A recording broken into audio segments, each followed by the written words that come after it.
എന്റെ യേശു മധ്യാകാശെ വരുമ്പോൾ, കാഹളധ്വനി ഞാൻ കേട്ടിടുമ്പോൾ.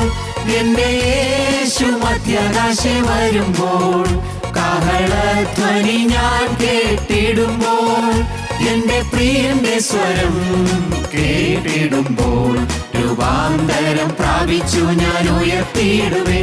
എന്റെ പ്രിയന്റെ സ്വരം കേട്ടിടുമ്പോൾ, രൂപാന്തരം പ്രാപിച്ചു ഞാൻ ഉയർത്തിയിടുമേ.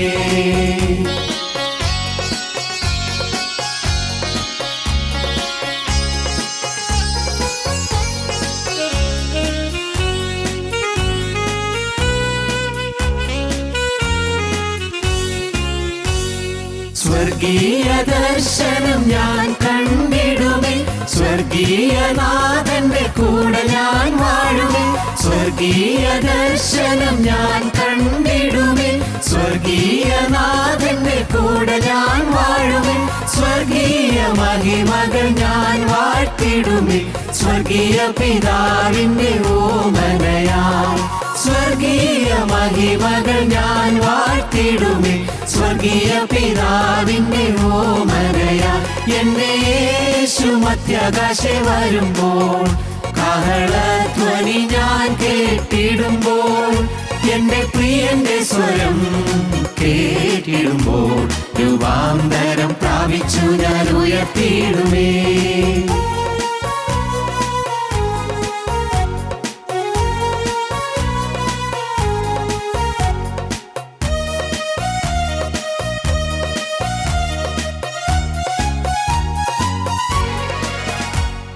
സ്വർഗീയവാസം എത്ര മനോഹരം, ജീവനാഥനോടുള്ള ബന്ധം എത്ര ശ്രേഷ്ഠം. സ്വർഗീയവാസം എത്ര മനോഹരം, ജീവനാഥനോടുള്ള ബന്ധം എത്ര ശ്രേഷ്ഠം.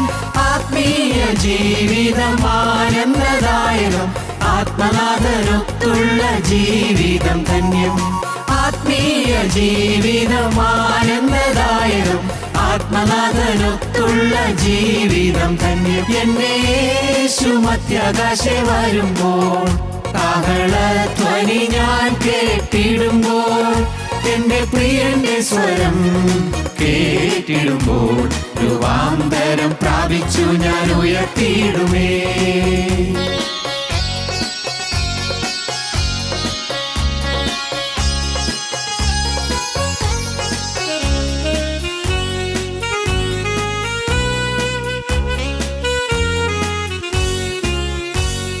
സ്വർഗീയ വിശുദ്ധരെ ഞാൻ കണ്ടിടുമേ, സ്നേഹവിരുന്നിൽ ഞാൻ ചേർന്നിടുമേ. സ്വർഗീയ വിശുദ്ധരെ ഞാൻ കണ്ടിടുമേ, സ്നേഹവിരുന്നിൽ ഞാൻ ചേർന്നിടുമേ. സ്വർഗീയ ദൂതരെന്നെ സ്വീകരിച്ചിടുമേ, സ്വർഗീയ നന്മയിൽ ഞാൻ ആനന്ദിച്ചിടും. സ്വർഗീയ ദൂതരെന്നെ സ്വീകരിച്ചിടുമേ, സ്വർഗീയ നന്മയിൽ ഞാൻ ആനന്ദിച്ചിടും. എന്റെ യേശു മധ്യാകാശെ വരുമ്പോൾ, കാഹളധ്വനി ഞാൻ കേട്ടിടുമ്പോൾ. എന്റെ യേശു മധ്യാകാശെ വരുമ്പോൾ, കാഹളധ്വനി ഞാൻ കേട്ടിടുമ്പോൾ. എന്റെ പ്രിയന്റെ സ്വരം കേട്ടിടുമ്പോൾ, രൂപാന്തരം പ്രാപിച്ചു ഞാൻ ഉയർത്തിയിടുവേ. എന്റെ പ്രിയന്റെ സ്വരം കേട്ടിടുമ്പോൾ, രൂപാന്തരം പ്രാപിച്ചു ഞാൻ ഉയർത്തിയിടുമേ.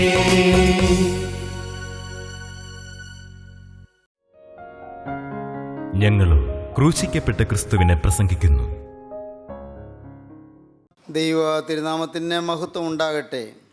യോന പ്രവാചകൻ്റെ പുസ്തകം 2-ാം അധ്യായം 4-ാം വാക്യം.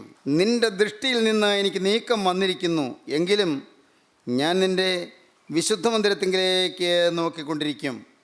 യോന പ്രവാചകൻ കടലിൻ്റെ ആഴത്തിൽ കിടന്ന് നിലവിളിക്കുകയാണ്, സമുദ്രത്തിൻ്റെ അന്തർഭാഗത്ത് കിടന്നുകൊണ്ട് നിലവിളിക്കുകയാണ്. മെഡിറ്ററേനിയൻ കടലിൻ്റെ ആഴത്തിൽ മഹാമത്സ്യത്തിൻ്റെ വയറ്റിൽ അവിടെ കിടന്നുകൊണ്ട് കരയുകയാണ്. എൻ്റെ കർത്താവേ, ഞാൻ നിന്നോട് അയ്യം വിളിക്കുകയാണ്. പ്രാർത്ഥനാ ജീവിതം, പ്രയർഫുൾനെസ്.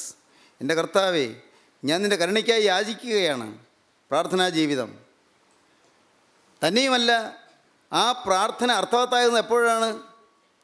അഡ്മിറ്റൻസ്, ഞാൻ സമ്മതിക്കുന്നു, നിൻ്റെ ദൃഷ്ടിയിൽ നിന്ന് എനിക്ക് നീക്കം വന്നിരിക്കുന്നു, എനിക്ക് നിൻ്റെ സന്നിധിയിലേക്ക് വരാൻ യോഗ്യതയില്ല, ഇപ്പോൾ നിനക്ക് എൻ്റെ നേരെ നോക്കാൻ വയ്യ, എൻ്റെ ജീവിതത്തിലെ പാപം തടസ്സമായി നിൽക്കുന്നു, എന്നെ അനുഗ്രഹിക്കുന്നതിന് കരം നീട്ടുന്നതിന് സാധിക്കുന്നില്ല.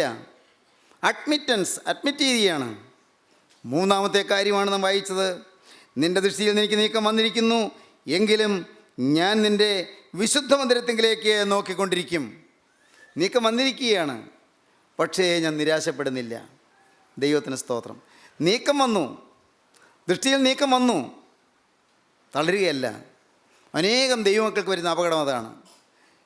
ഏതെങ്കിലും ഒരു ക്ഷീണം വന്നാൽ, ഒരു മ്ലാനത വന്നാൽ, ഒരു പാവം വന്നാൽ, ഒരു മുഷിച്ചിൽ വന്നാൽ, അയ്യോ പോയല്ലോ, നിരാശയാണ്.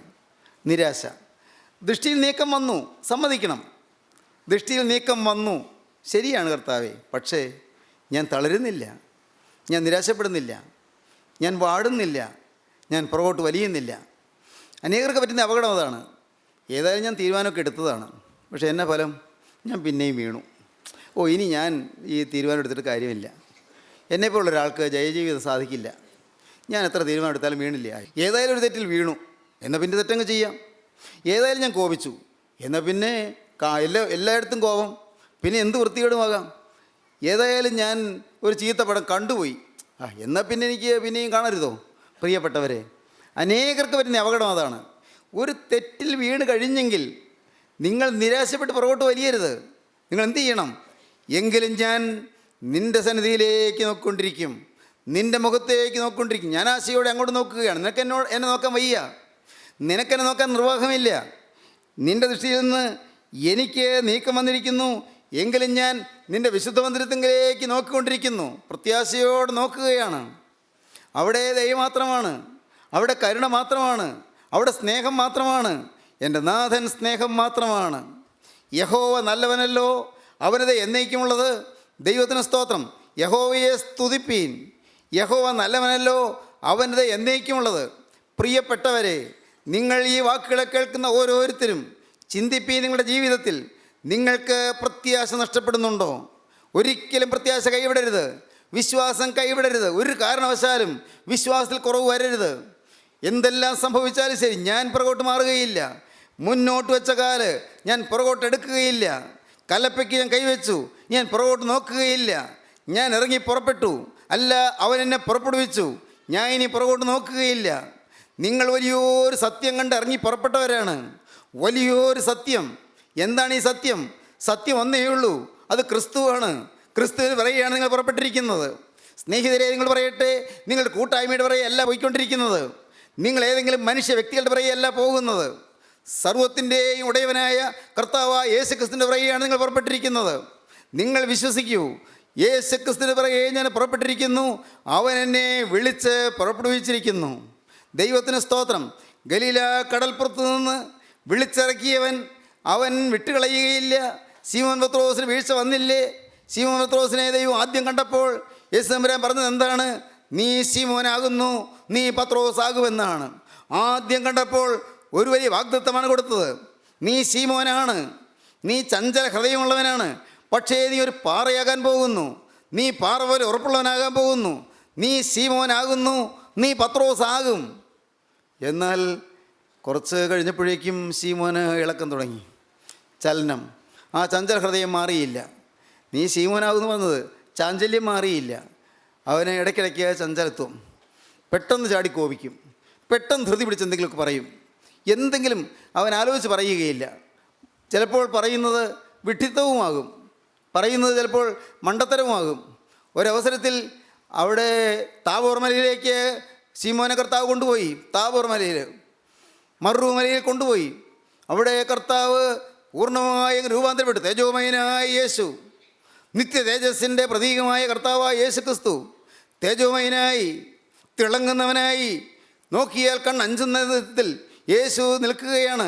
യേശുവിനോട് കൂടെ മോശയും ഏലിയാവും വന്നിരിക്കുന്നു. വാങ്ങിപ്പോയ മോശയും അങ്ങ് ഉടലോടെ അങ്ങ് ഉയരത്തേക്ക് എടുക്കപ്പെട്ട ഏലിയാവും രണ്ടുപേരും വന്നിരുന്ന് സംസാരിക്കുകയാണ്. യെരൂശലേമിൽ നടക്കാനുള്ള ആ വലിയ ക്രൂശാരോഹണത്തെക്കുറിച്ചാണ് സംസാരിക്കുന്നത്. സ്വർഗീയ രഹസ്യങ്ങൾ പങ്കുവയ്ക്കുകയാണ്.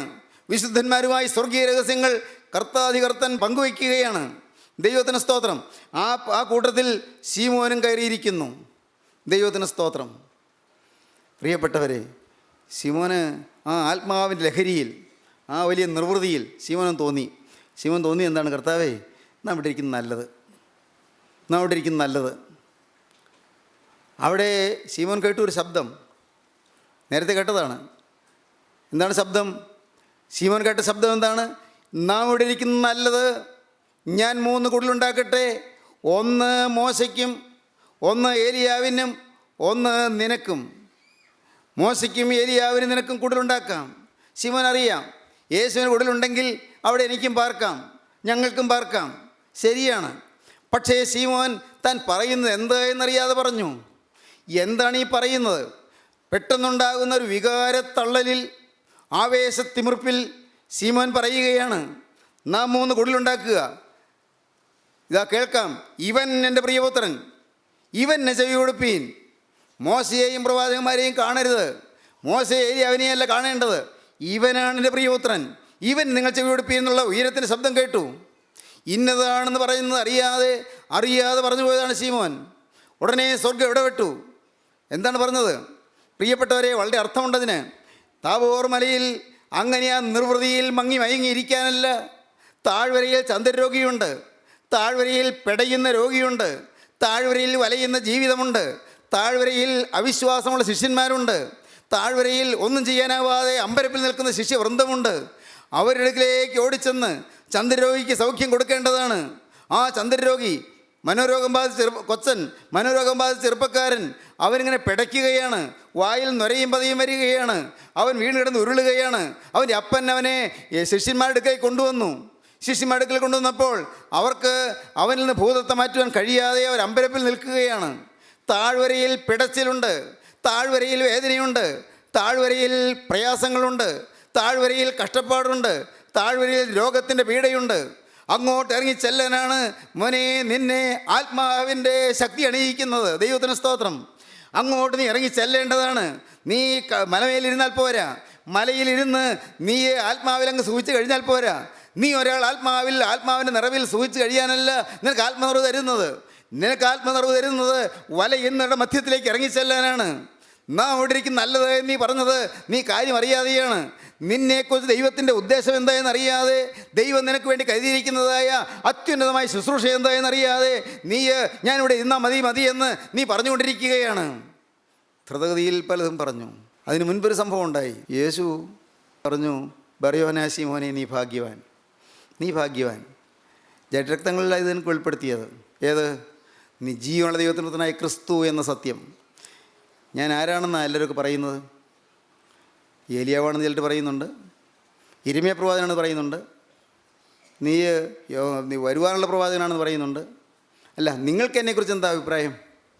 ശിവപുത്രസ് പറഞ്ഞു, നീ ജീവനുള്ള ദൈവത്തിൻ്റെ പുത്രനായ ക്രിസ്തു. ഞങ്ങൾക്ക് സംശയമൊന്നുമില്ല. നീ ജീവനുള്ള ദൈവത്തിൻ്റെ പുത്രനായ ക്രിസ്തു. തൻ്റെ ഇടത്തോടെ പറഞ്ഞു. നല്ല ഏറ്റുപറച്ചിലാണ്. ഉടനെ കർത്താവ് പറഞ്ഞു, ബർയോനാ ശിമോനെ നീ ഭാഗ്യവാൻ.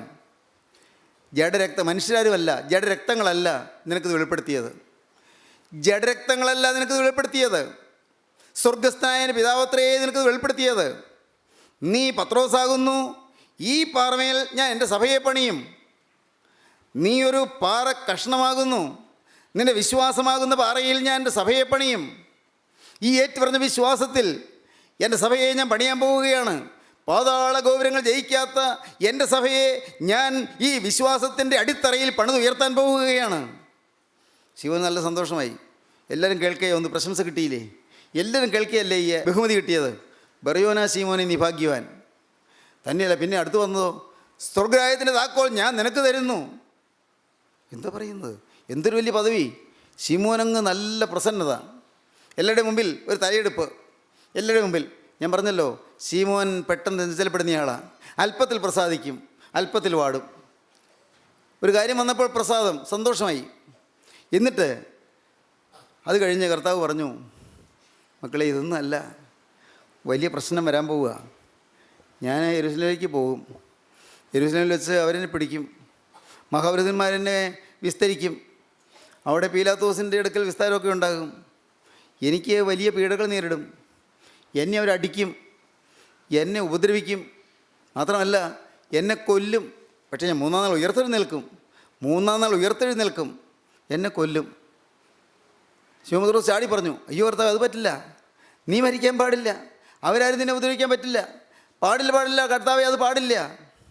ദൈവത്തിന് സ്തോത്രം. ആ ഭാഗം ഒന്ന് വായിച്ച്. മത്തായിയുടെ സുവിശേഷം 16-ാം അധ്യായത്തിൻ്റെ ലാസ്റ്റ് പാരഗ്രാഫ്. അന്നു മുതൽ യേശു താൻ യെരൂശലേമിൽ ചെന്നിട്ട് മൂപ്പന്മാർ, മഹാപുരോഹിതന്മാർ, ശാസ്ത്രിമാർ എന്നിവരാൽ പലതും സഹിച്ചു കൊല്ലപ്പെടുകയും 3-ാം നാൾ ഉയർത്തെഴുന്നേൽക്കുകയും വേണ്ടത് എന്ന് ശിഷ്യന്മാരോട് പ്രസ്താവിച്ചു തുടങ്ങി. പത്രോസ് അവനെ വേറിട്ട് കൊണ്ടുപോയി, കർത്താവേ, അതരുതേ, നിനക്കങ്ങനെ ഭവിക്കരുതേ എന്ന് ശാസിച്ചു തുടങ്ങി. ശാസിച്ചു വെച്ചാൽ കർത്താവിനെ തർജ്ജനം ചെയ്തു തുടങ്ങി. കർത്താവേ, പറ്റില്ല, നീ അങ്ങനെ മരിക്കാൻ പാടില്ല, നീ വിസ്തരിക്കപ്പെടാൻ പാടില്ല, ഞങ്ങളൊക്കെ ഇല്ലേ ഇവിടെ, ഞങ്ങളൊന്നും സമ്മതിക്കില്ല. കർത്താവേ, നിനക്കങ്ങനെ വരാൻ പാടില്ല, നിന്നെ വിസ്തരിക്കാൻ പാടില്ല, നിന്നെ ശിക്ഷിക്കാൻ പാടില്ല, നിന്നെ ഉപദ്രവിക്കാൻ പാടില്ല, നിന്നെ പീഡിപ്പിക്കാൻ പാടില്ല, ഞങ്ങൾ സമ്മതിക്കുകയില്ല. കർത്താവേ, നിനക്കങ്ങനെ ഭവിക്കരുതേ, നീ അതിന് വഴിപ്പെട്ട് കൊടുക്കരുതേ, നീ അതിന് താണു കൊടുക്കരുതേ. ശിമോൻ പത്രോസ് പറയുകയാണ്, സ്വർഗത്തിലെ ദൈവത്തിൻ്റെ ഹിതമറിയാതെ ശിമോൻ ജഡസ്നേഹം കൊണ്ട് സംസാരിക്കുകയാണ്. വെറും ജഡീക സ്നേഹം കൊണ്ട്. യേശുവിനുള്ളതായ സ്നേഹം തന്നെയാണ്, പക്ഷേ ജഡസ്നേഹമാണ്. ദൈവത്തിൻ്റെ കാര്യപരിപാടി എന്താണ്? യേശു വന്നത് മരിക്കാനാണ്, യേശു വന്നത് പീഡ ഏൽക്കാനാണ്, യേശു വന്നത് പാപികൾക്കടി ക്രൂശിൽ മരണം വരിക്കാനാണ്. അങ്ങനെ ഇരിക്കെ ആ യേശു വന്നതിൻ്റെ ഉദ്ദേശം നിവർത്തിക്കുന്നതിൻ്റെ തടസ്സമായി നിനക്കങ്ങനെ ഭവിക്കരുതേ എന്ന് പറഞ്ഞത് സാത്താന്യമായ ചിന്തയാണ്, പൈശാചിക ചിന്തയാണ്. കർത്താവ് ഒട്ടും താമസിച്ചില്ല, സാത്താനെ വായിച്ചേ. അവനോ തിരിഞ്ഞ പത്രോസിനോട്, സാത്താനെ, എന്നെ വിട്ടുപോ, നീ എനിക്ക് ഇടർച്ചയാകുന്നു, നീ ദൈവത്തിൻ്റെതല്ല മനുഷ്യരുടേതത്രേ കരുതുന്നത് എന്ന് പറഞ്ഞു. ദൈവത്തിൻ്റെതല്ല കരുതുന്നത്, മനുഷ്യരുടേതത്രേ കരുതുന്നത്. നീ വെറും മാനുഷികമായി ചിന്തിക്കുന്നു, നീ ദൈവികമായി ചിന്തിക്കുന്നില്ല. തെല്ല് മുൻപ് ഇത് എഴുതിയിരിക്കുന്നതിന് തൊട്ട് തലേ പാരഗ്രാഫിൽ തൊട്ട് മുൻപ് ആ പേജിൻ്റെ മുകളിൽ, ബറയോനാ ശീമോനെ, നീ ഭാഗ്യവാൻ, ജഡരക്തങ്ങളല്ല സ്വർഗസ്ഥനായ എൻ്റെ പിതാവത്രേ നിനക്കത് വെളിപ്പെടുത്തിയത് എന്ന് പറഞ്ഞ് അതേ നാവുകൊണ്ട് സാത്താനെ, എന്നെ വിട്ടുപോ എന്ന് പറയുകയാണ്. ശിമോൻ പത്രോസ് അവൻ ചഞ്ചല ഹൃദയനായിരുന്നു. നീ ശിമോനാകുന്നു, നീ പത്രോസാകും എന്ന് പറഞ്ഞു. പക്ഷേ പിന്നെയും ചഞ്ചലപ്പെട്ടുകൊണ്ടിരുന്നു. ഉപേക്ഷിച്ചോ കർത്താവ് തള്ളിക്കളഞ്ഞോ? എൻ്റെ സ്നേഹിതരെ, സ്വർഗത്തിലെ ദൈവ സ്നേഹം മാത്രമാണ്, കർത്താവ് തള്ളിക്കളയുന്നവനല്ല. ഒരിക്കൽ വിളിച്ചിറക്കിയതാണോ? ഗലീല കടൽപ്പുറത്ത് നിന്ന് വിളിച്ച് പുറപ്പെടുവിച്ചതാണോ? പാവപ്പെട്ട മുക്കുവ തൊഴിലാളിയെ വിളിച്ച് വേർതിരിച്ചതാണോ?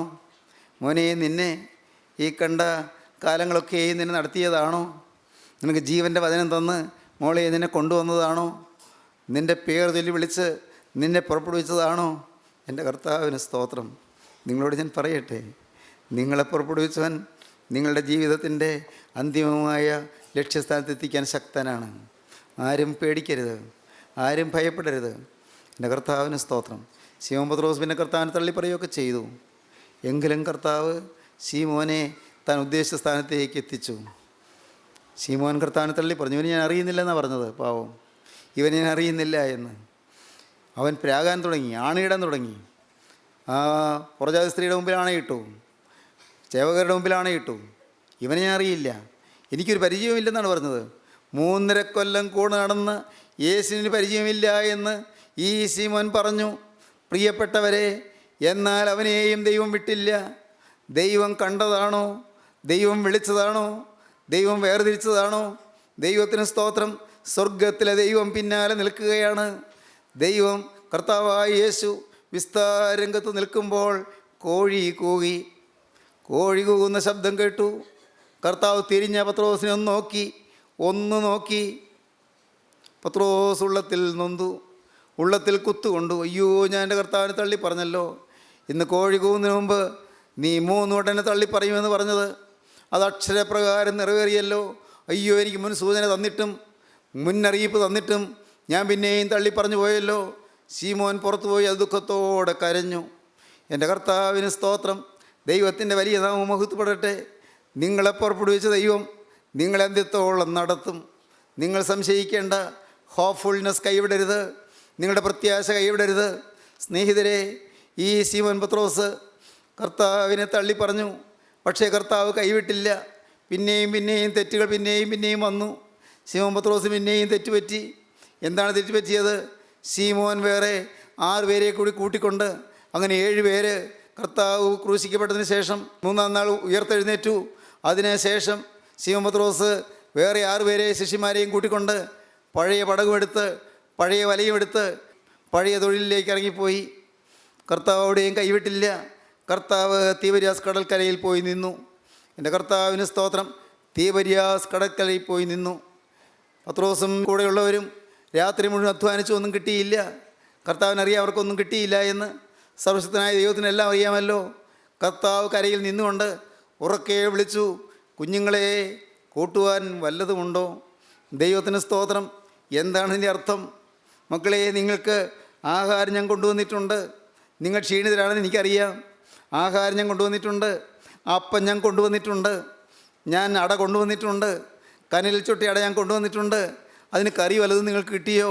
കൂട്ടുവാൻ വല്ലതുമുണ്ടോ? എൻ്റെ ദൈവത്തിന് സ്തോത്രം. കുഞ്ഞുങ്ങളെ, കൂട്ടുവാൻ വല്ലതുമുണ്ടോ? പ്രിയപ്പെട്ടവരെ, ആ ശബ്ദം യോഹന്നാൻ ശ്ലീഹ തിരിച്ചറിഞ്ഞു. പത്രോസ് ആദ്യം സംശയിച്ചു. പത്രോസ് ആ വസ്ത്രം പെട്ടെന്ന് ചാടി ഉടുത്തു. പത്രോസ് അതിവേഗം നീന്തി കർത്താവിൻ്റെ അടുക്കിലേക്ക് വന്നു. കുഞ്ഞുങ്ങളെ എന്ന് ആ വാത്സല്യം നിറഞ്ഞ ശബ്ദം കേട്ടപ്പോൾ പത്രോസിൻ്റെ ഉള്ളിൽ തകർന്നു. എൻ്റെ കർത്താവേ, നീ എന്നെ ഇപ്പോഴും സ്നേഹിക്കുന്നല്ലോ. ഞാൻ നിന്നെ വിട്ടു പോയിട്ടും നീ എന്നെ സ്നേഹിക്കുന്നല്ലോ. ഇങ്ങനെ വാത്സല്യത്തോടെ നീ എന്നെ വിളിക്കുന്നല്ലോ. ആ സ്നേഹത്തിൻ്റെ സ്വരം കേട്ടപ്പോൾ പത്രോസ് ഓടി വരികയാണ്. എൻ്റെ കർത്താവിന് സ്തോത്രം. ആരും അകന്നകന്ന് മാറരുത്. നിങ്ങൾ ഓടി വരണം. ശീമോൻ പത്രോസ് ഓടി വന്നു. ദൈവത്തിന് സ്തോത്രം. ഓടി വന്ന് കർത്താവിൻ്റെ കാൽക്കലങ്ങ് വീണു. ദൈവത്തിന് സ്തോത്രം. ഒന്നും കിട്ടിയില്ല എന്നാണ് അതിൻ്റെ അർത്ഥം. ഒന്നും കിട്ടിയില്ല. എൻ്റെ ദൈവത്തിന് സ്തോത്രം.